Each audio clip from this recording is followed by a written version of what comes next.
All right, let's do this. It's Jay Dizzle, of course. LiberationMindedMedia.net. I'm gonna try to keep this, of course, nonpartisan.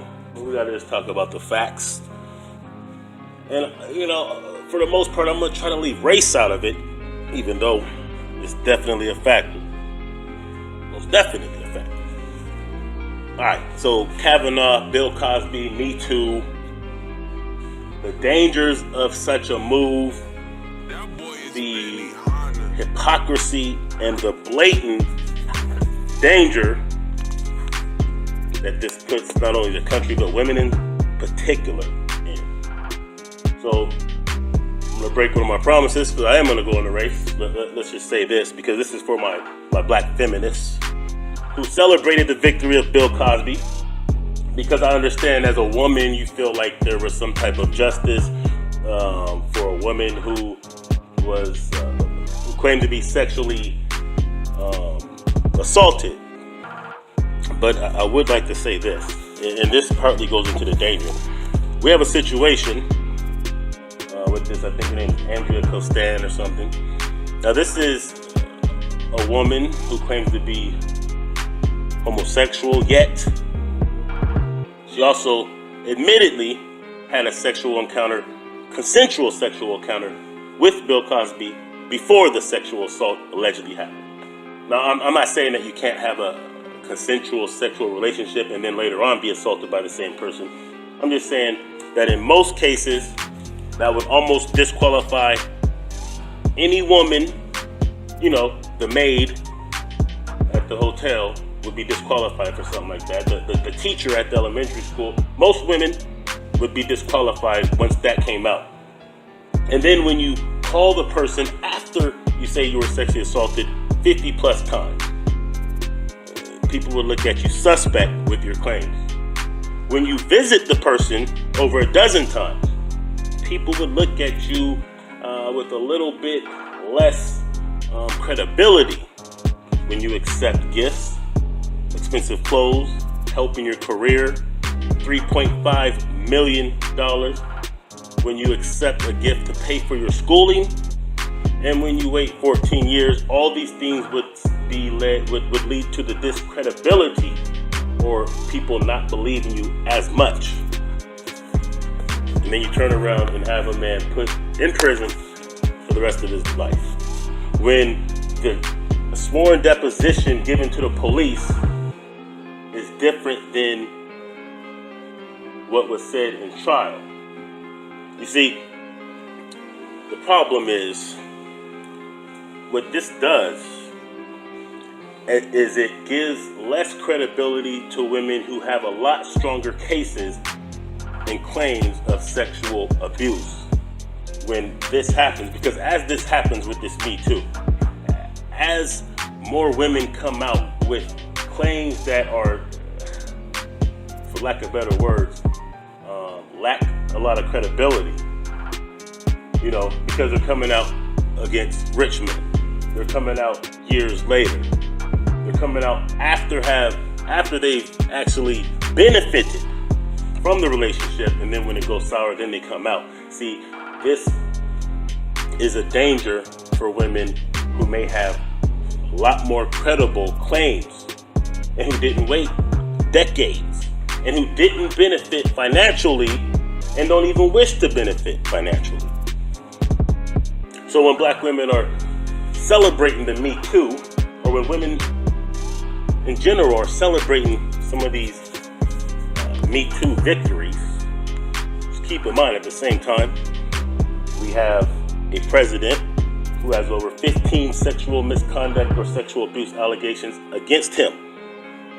Even one of them being a 13-year-old at the time. And he appoints not only Kavanaugh, who has at least 3 allegations of sexual misconduct or sexual assault, but he also endorsed an Alabama governor, or maybe senator, whatever it was, you know who I'm talking about, who not only had sexual misconduct, but he also had pedophilia in his background. So what good is a Me Too movement for women's rights when people are being put into government at the highest seats of government is full of people with sexual misconduct. So what good is a Me Too when all in the church, the Catholic Church specifically, you have thousands of preachers, priests, fathers, whatever you call them, popes, that are sweeping pedophilia under the rug. So when you have the elements that actually govern society with wealthy, powerful men who never see inside of a courtroom for sexual allegations against them, what good is a Me Too movement? How much faith can you put in a Me Too movement if church officials aren't even seeing a courtroom for raping babies? How much faith can you really have in a Me Too movement when president, Supreme Court justices, governors, senators, people in government are allowed? Now, here's the cold part, and here's where even white women should be concerned. Because Dr. Ford was just that, a doctor. She wasn't seeking money.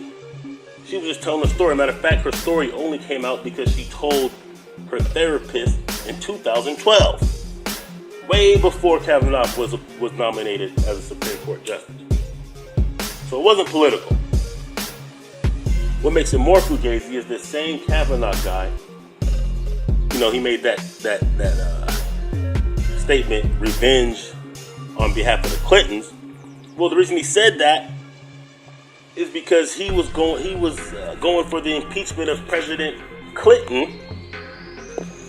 And President Clinton wasn't accused of sexual abuse. He was just accused of lying about a sexual relationship that he had. But that was enough to get him impeached. So when you have a judge that can lie at least 6 times under oath, who can show that he doesn't have the calmness, the partialness needed to be a judge, someone who's probably judged on many people's life over the years. Now think about it. Here's where the Democrats really, the soft-ass Democrats, let it get away.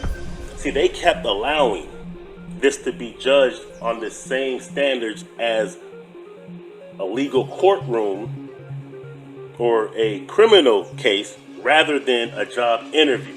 So I say to you who are listening, how many of you can go into a job interview and right before your interview, someone who claims that you sexually abused them can talk to the person that's going to interview you and you still even have a shot at getting that job? How many of you can lie to the person that you're interviewing for the job at least 6 times and you still get the job? It wouldn't even be open for a job. You couldn't get a job pushing a broom under these same circumstances. Yet, somebody will be going to the Supreme Court for the rest of his life. So we're padding the highest elements of government with people with sexual misconduct. And believe me, there are plenty of Democrats and Republicans all over the government who probably have similar